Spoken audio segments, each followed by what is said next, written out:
Dalam hidup, banyak orang bangun pagi, berangkat kerja, dan berharap gaji bulanan bisa memenuhi kebutuhan mereka. Namun, sebagian kecil orang memilih jalur berbeda. Mereka tidak bekerja untuk uang. Sebaliknya, mereka membuat uang yang bekerja untuk mereka. Ini adalah pelajaran pertama yang diajarkan oleh seorang ayah kaya. Bayangkan seorang anak yang tumbuh dengan dua sosok ayah. Satu ayah berkata, "Belajarlah yang rajin agar kamu mendapat pekerjaan yang aman." Sementara ayah yang lain berkata, "Belajarlah memahami bagaimana uang bergerak, dan kamu tidak perlu bekerja selamanya." Dua nasihat, dua jalan hidup, dan dua hasil yang sangat berbeda. Ayah miskin percaya bahwa pekerjaan adalah sumber keamanan. Ayah kaya percaya bahwa pengetahuan adalah sumber kekuatan. Ayah miskin melihat uang sebagai sesuatu yang harus dikejar.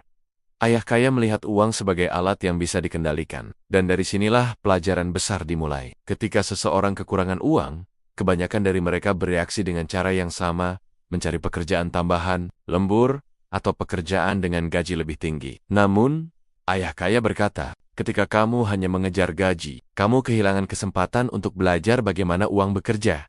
Menurutnya, orang miskin bekerja karena mereka takut. Takut tidak bisa membayar tagihan, takut kehilangan pekerjaan, takut hidup tidak stabil. Ketakutan itu membuat mereka masuk ke dalam lingkaran tanpa akhir. Bekerja gives menerima, gaji gives membayar tagihan, gives bekerja lagi. Sementara itu, orang kaya berfokus pada satu hal, membangun aset yang menghasilkan uang, bahkan ketika mereka tidak bekerja. Ayah kaya mengajarkan satu prinsip. Jika kamu belajar hanya untuk mengejar gaji, kamu akan bekerja seumur hidup. Tapi jika kamu belajar memahami uang, kamu bisa mengendalikan hidupmu.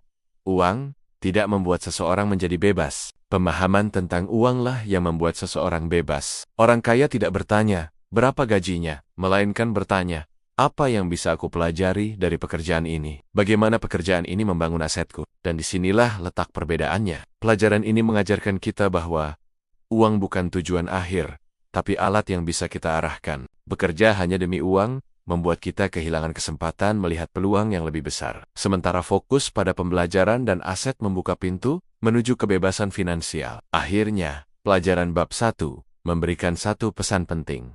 Orang kaya tidak bekerja untuk uang. Mereka bekerja untuk membangun diri, wawasan, dan aset yang akan menghasilkan uang untuk mereka. Dan bagi siapapun yang memulai perjalanan finansial, pelajaran ini adalah fondasi dari segalanya. Belajarlah bukan demi gaji, tapi demi kebebasan. Terima kasih telah mendengarkan narasi ini. Jangan lupa untuk mengikuti kata kita agar tidak ketinggalan bab berikutnya dari rangkaian pelajaran Rich Dad Poor Dad. Sampai jumpa di cerita selanjutnya.